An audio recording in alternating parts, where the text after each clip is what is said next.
আমন্ত্রণ জানাচ্ছি প্রিয় দর্শক মানচিত্র নিয়মিত আয়োজন কথোপকথনে। নমস্কার, আমি তরুণ ঘোষ। শেখ হাসিনাকে প্রত্যর্পণের ব্যাপারে খলিলুর রহমান এখানে এসে যে কথা বলেছিলেন ডক্টর জয়শঙ্করের সঙ্গে, সে নিয়ে আমি যখন ভিডিওটি করি তখন মিশ্র প্রতিক্রিয়া দেখা গেছিল। কারণ খলিলুর সম্পূর্ণ অস্বীকার করেছিলেন যে তিনি শেখ হাসিনার ব্যাপারে কোনো কথাই বলেননি। আজকে আমাদের কাগজে একেবারে পরিষ্কার লিখে দেওয়া হয়েছে যে শেখ হাসিনার ব্যাপারে কথাবার্তা হয়েছিল এবং ভারত তার মতামত জানিয়ে দিয়েছে। কোথায় কুয়েত যাবে, না কাতার যাবে, না আরব আমিরশাহী যাবে, না দুবাই যাবে, কোথায় যাবে, বা শেখ হাসিনাকে নিয়ে কি ভাবছে ভারত, তার পরিষ্কার একটা খবর আপনাদের আমি দেখিয়ে দেব ছাপার অক্ষরে। আগে দেখে নিন ডেট লাইনটা, 17 এপ্রিল নয়াদিল্লি। ডেট লাইনটা ভালো করে দেখে নিন, 17 এপ্রিল নয়াদিল্লি। আজকে হচ্ছে 18 তারিখ। খবরটা কালকে হয়েছে রাত্রিবেলা, আজকে ছাপা হয়েছে। লেখা হচ্ছে হাসিনাকে প্রত্যর্পণ, সব দিক খতিয়ে দেখছে দিল্লি। তাহলে আগে যে খতিয়ে দেখার ব্যাপারটা, আমরা আইনগত বিষয়গুলো খতিয়ে দেখছি, সেই একই জিনিস আবার নতুন করে পুরনো মদ নতুন বোতলে ঢালা হয়েছে। লেখা হচ্ছে বাংলাদেশের প্রাক্তন প্রধানমন্ত্রী তথা আওয়ামী লীগ নেত্রী শেখ হাসিনার প্রত্যর্পণের বিষয়ে বিচার বিভাগীয় এবং আইনি প্রক্রিয়ার দিকটি খতিয়ে দেখছে ভারত। আজ এক প্রশ্নের উত্তরে এই কথা জানিয়েছেন বিদেশ মন্ত্রকের মুখপাত্র রণদীপ জয়সওয়াল। আমি বলেছিলাম রণদীপ জয়সওয়াল একটা স্টেটমেন্ট দেবেন। তার কথায় প্রত্যর্পণের বাংলাদেশ সরকারের পক্ষ থেকে অনুরোধ খতিয়ে দেখা হচ্ছে চলতি বিচার বিভাগীয় এবং আইনি প্রক্রিয়ার অংশ হিসেবে। এই ব্যাপারে স্বার্থ জড়িত রয়েছে এমন সব পক্ষের সঙ্গে গঠনমূলকভাবে আমরা কথাবার্তা চালাচ্ছি। এবার ভালো করে মন দিয়ে শুনুন। কূটনৈতিক মহলের মতে হাসিনাকে প্রত্যর্পণের প্রশ্নে ভারত তার অবস্থানের প্রতিধ্বনি করল সম্প্রতি বাংলাদেশের নির্বাচিত সরকারের বিদেশমন্ত্রী খলিলুর রহমান নয়াদিল্লিতে এসে শেখ হাসিনার প্রত্যর্পণের বিষয়টি নিয়ে ফের আর্জি জানিয়েছিলেন নয়াদিল্লির কাছে। এই যে লাল দাগ দেওয়া অংশটি না, আপনারা ভালো করে পড়ুন। ওপরে দেখছি 17 এপ্রিল, লাল দাগ দেওয়া অংশটি পড়ুন।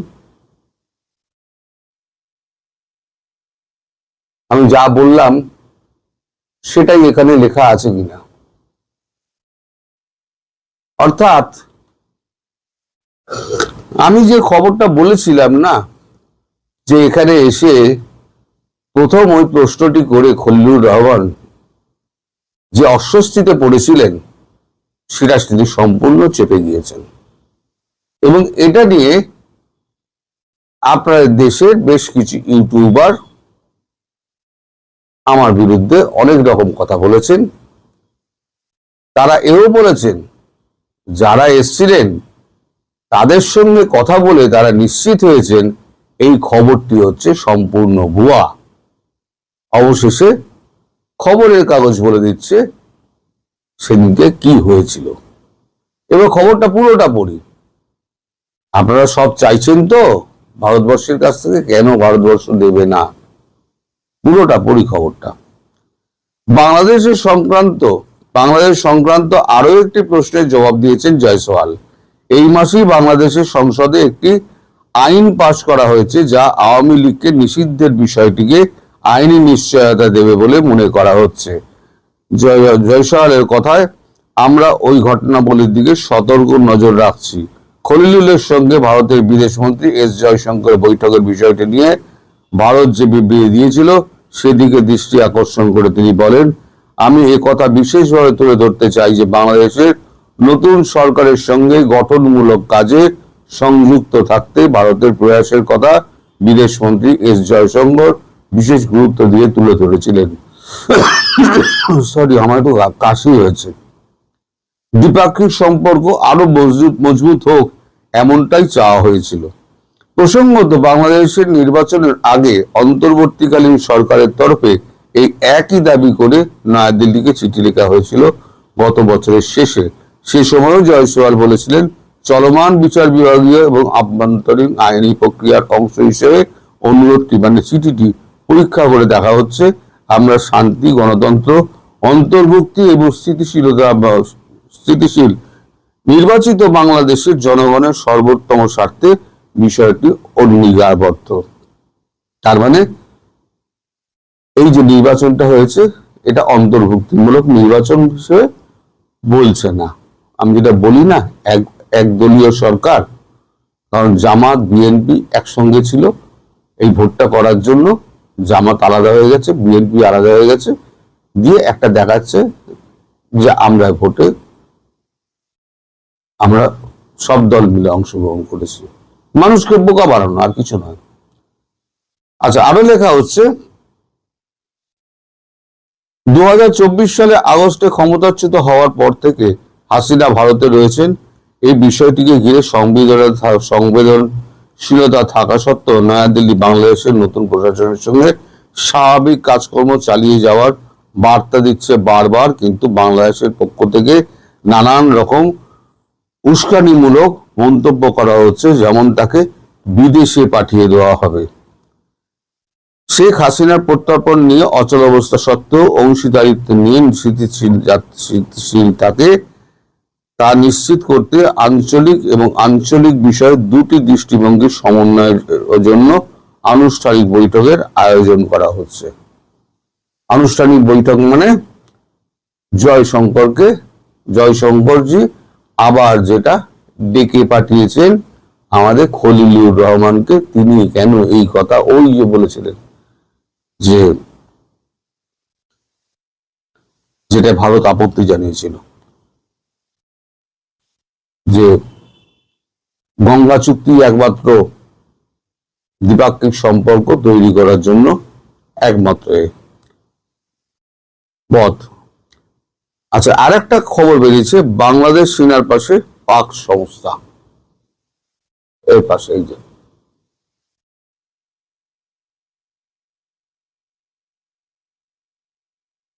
মানে পাকিস্তানের সঙ্গে সমান সম্পর্ক রেখে চলেছে। এবার সেটা লেখা হচ্ছে, বাংলাদেশের সেনাবাহিনীকে সামরিক সরঞ্জাম এবং প্রতিরক্ষা সংক্রান্ত সহযোগিতা করছে পাকিস্তানের একটি প্রতিরক্ষা সংস্থা। সম্প্রতি প্রকাশিত একটি অনুসন্ধানমূলক প্রতিবেদনে এমনই দাবি করা হয়েছে। ওই সহযোগিতা হয়েছে ঢাকার একটি বেসরকারি বস্ত্র এবং ডাইং সংস্থার মাধ্যমে স্থানীয় একটি বাণিজ্যিক প্রতিষ্ঠানকে মধ্যস্থতাকারী হিসেবে ব্যবহার করার ঘটনাকে তাৎপর্যপূর্ণ বলে মনে করা হচ্ছে। কূটনীতিকদের একাংশের মতে মোহাম্মদ ইউনূসের আমলে পাকিস্তানের সঙ্গে যে ঘনিষ্ঠতা তৈরি হয়েছিল তারেক রহমানের জামানতও তা অটুট রয়েছে। আরো আছে, আমি আর সেগুলো পড়ছি না, এগুলো চর্চিত চর্বণ হয়ে যাবে, কারণ আমি এগুলো সবকটাই বলেছি।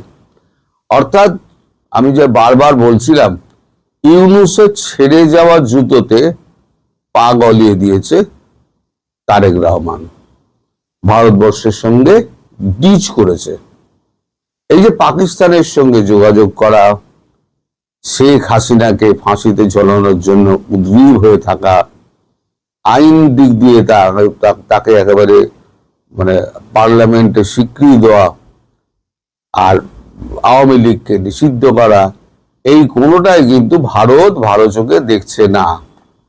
এবং পাকিস্তানের সঙ্গে এই যে আবার নতুন করে এই যে সম্পর্ক স্থাপন, একটা একটা অর্গানাইজেশনকে খাড়া করে তাদের সঙ্গে সম্পর্ক করা, এরা মনে করে ডুবে ডুবে জল খাবো, শিবের বাবাও টের পাবে না। শিবের বাবা ওখানে বসে আছে, শিবের বাবারা সব খবর কিন্তু এখানে দিয়ে দেন। সুতরাং এই সমস্ত চালাকি করে কোনো লাভ নেই। আপনারা চাল চাইবেন, ডাল চাইবেন, তেল চাইবেন, নুন চাইবেন, আর ভারতকে আপনারা মাছ ঠেলবেন, দুটো একসঙ্গে হতে পারে না। রক্ত আর জল একসঙ্গে চলতে পারে না। রক্ত যারা ঝরানোর চেষ্টা করছে আর যারা আমাদের কাছ থেকে জল চাইছে, দুটো একসঙ্গে বইতে পারে না। পাকিস্তানের ক্ষেত্রে যে স্টেটমেন্ট দিয়েছিল, খুব শিগগির আপনারা দেখতে পাবেন জয়শঙ্করজি বাংলাদেশের ক্ষেত্রেও সেই একই স্টেটমেন্ট দেবে। অর্থাৎ সরি, আমি যে খবরগুলো দুদিন আগে বলি সেই খবরগুলো দুদিন বাদে প্রচারিত হয়।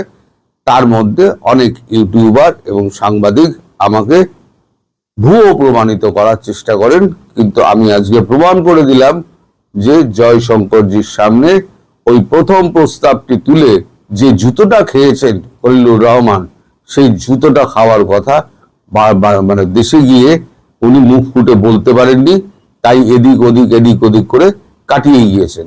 এবং যারা এটা বলে বেড়াচ্ছে যে আমরা তাদের মুখ থেকে খবর পেয়ে আমরা জানাচ্ছি, যে খবর প্রকাশিত হচ্ছে, প্রচারিত হচ্ছে, শেখ হাসিনার বৈঠক নিয়ে আলোচনা হয়েছিল, সেটা সম্পূর্ণ ভুয়া।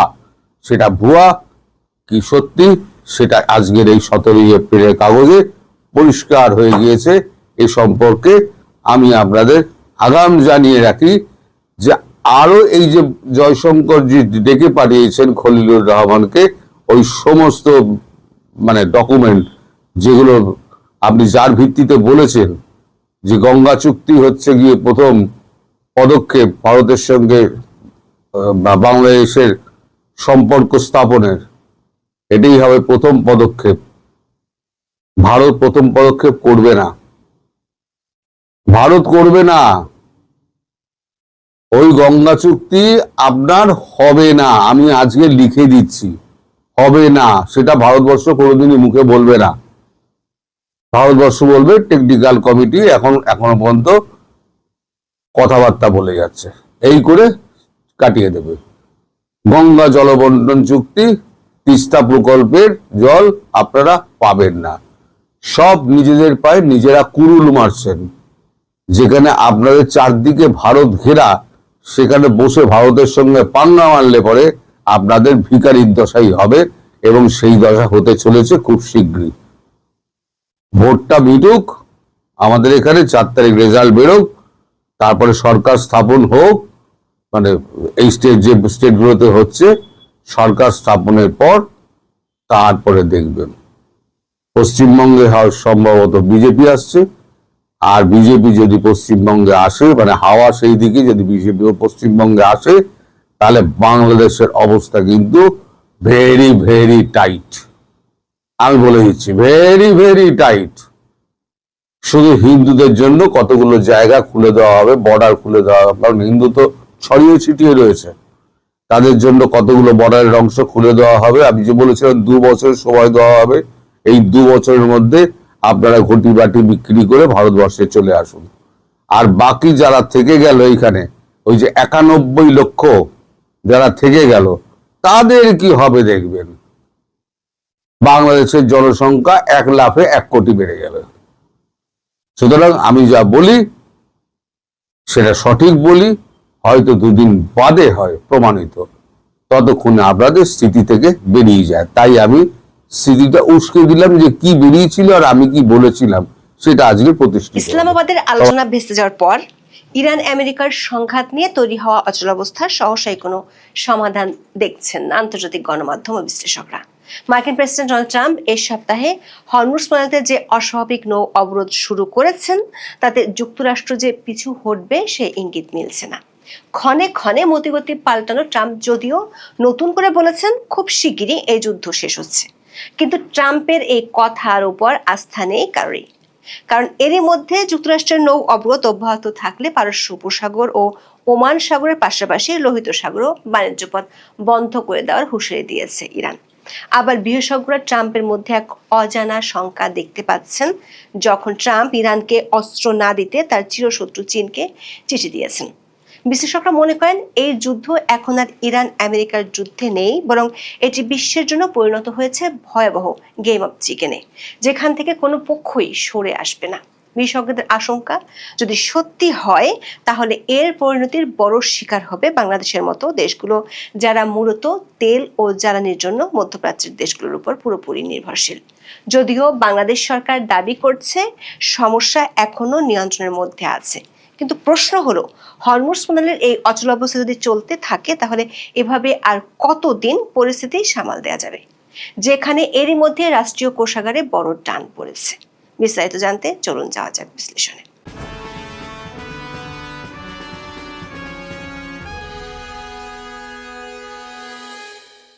গত 28শে ফেব্রুয়ারি ইসরায়েল ও যুক্তরাষ্ট্র যৌথভাবে ইরানে হামলা চালায়।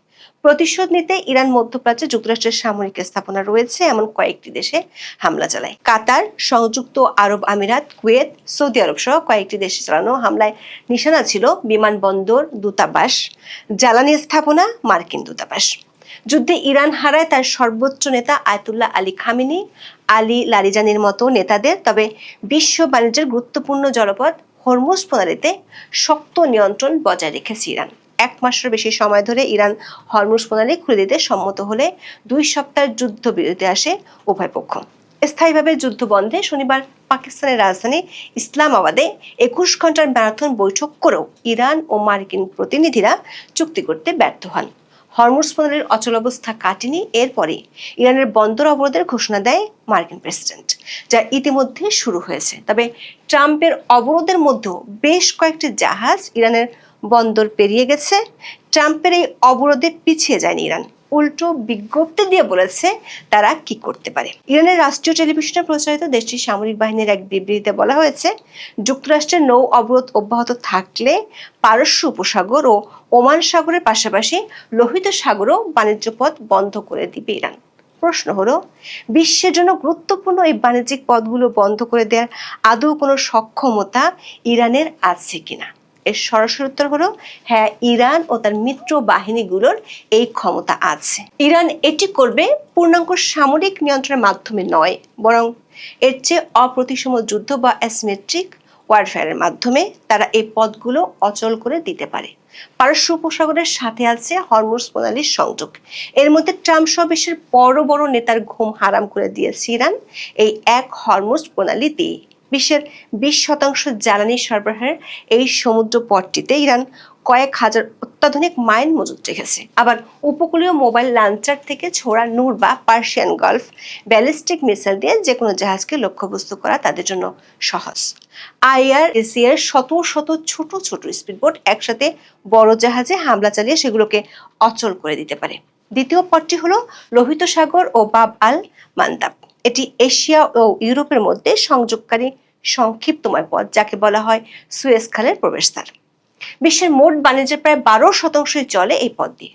দর্শক, একথা সত্যি, লোহিত সাগরে ইরানের সরাসরি উপস্থিতি কম, কিন্তু এই পথটি নিয়ন্ত্রণ করে ইরানের মিত্র হুতি বিদ্রোহীরা। ইরান হুতিদের মিসাইল এবং আত্মঘাতী ড্রোন সরবরাহ করে, যা দিয়ে তারা লোহিত সাগরে ইসরায়েল বা মার্কিন সংশ্লিষ্ট জাহাজগুলোতে সফলভাবে হামলা চালিয়ে আসছে। সবশেষ পথ হলো ওমান সাগর। এটি ভারত মহাসাগরের প্রবেশদ্বার হিসেবে কাজ করে। হরমুজ প্রণালী কোনোভাবে অবরুদ্ধ হলে বিকল্প হিসেবে ওমান সাগরের উপকূলীয় পাইপলাইনগুলো, যেমন সংযুক্ত আরব আমিরাতের ফুজাইরা পাইপলাইন, গুরুত্বপূর্ণ হয়ে ওঠে। এই পথে সম্প্রতি ইরান স্যাটেলাইট স্পোফিং এবং GNSS জ্যামিং এর মাধ্যমে জাহাজের নেভিগেশন সিস্টেম গোলযোগ করার কৌশল ইরান ব্যবহার করছে। ইরানের প্রথম হুমকির পর ডোনাল্ড ট্রাম্প আবারও নড়ে চড়ে বসেছেন, দিয়েছেন নতুন বাণী। ঘন্টায় ঘন্টায় ইরানকে তুড়ি মেরে উড়িয়ে দেওয়ার ঘোষণা দানকারী ট্রাম্প 15 এপ্রিল বলেছেন, শিগগিরই শেষ হতে চলেছে ইরান যুদ্ধ। তবে বিশ্লেষকরা ট্রাম্পের এমন বাণীতে কমই আসার কথা শোনাতে পারছেন। উল্টো তারা বলছেন, পাকিস্তানের ইসলামাবাদে যে কারণে আলোচনা ভেস্তে গেছে আর এই যুদ্ধের কারণে এখন যেভাবে চীন ও রাশিয়া ফ্রন্ট ফুটে চলে এসেছে, তাতে এই যুদ্ধ সহসা শেষ হওয়ার লক্ষণ খুব কম।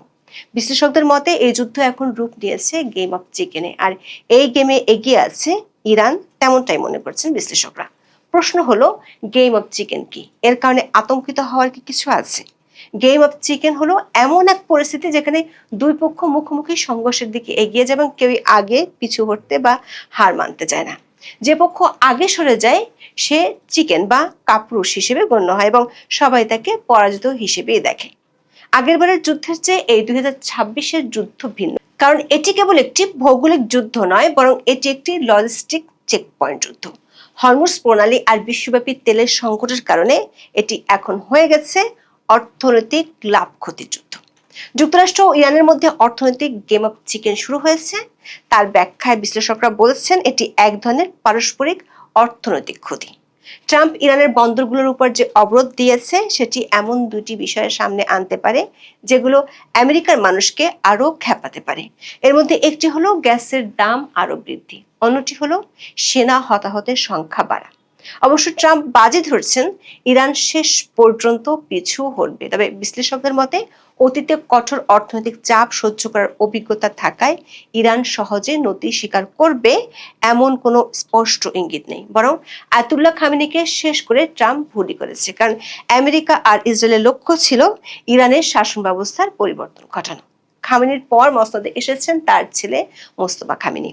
তাতে ফল হয়েছে একেবারেই উল্টো। ট্রাম্প ভেবেছিলেন খামেনির পতনে এমন এক নেতৃত্ব তৈরি হবে যারা যুক্তরাষ্ট্র ও ইসরায়েলের স্বার্থের কাছে নতি স্বীকার করবে। কিন্তু নতুন নেতারা আরো বেশি চরমপন্থী। ইসরায়েলি সামরিক গোয়েন্দা সংস্থার ইরান ডেস্কের সাবেক প্রধান ড্যানি সিটিরোভিচ বলেছেন, যুদ্ধ শাসন ব্যবস্থা বদলে দিয়েছে, তবে তা